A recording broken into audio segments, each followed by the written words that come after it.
معانا بصل احمر، ننزل خيار نقسمها بالشكل ده كده عشان تبقى بنفس الشكل اللي بنجيبه من بره.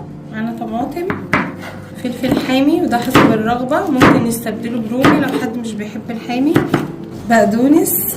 اول خطوه هنعملها هناخد البصل بتاعنا وهنحط عليه معلقه سماق، فلفل اسود، ملح، شطه، بابريكا، معلقه كبيره خل، وهندلك البصل بكل ده. وده السر اللي بيدينا اللون الحلو للميه بتاعت السلطه. تمام كده جاهز معانا. هننزل عليه بكل الخضار عشان الخضار ما يريحش، طعمه يفضل فريش، يعني ما يحمضش معانا وتقعد معانا لاطول وقت. لازم نحط ميه بتلج.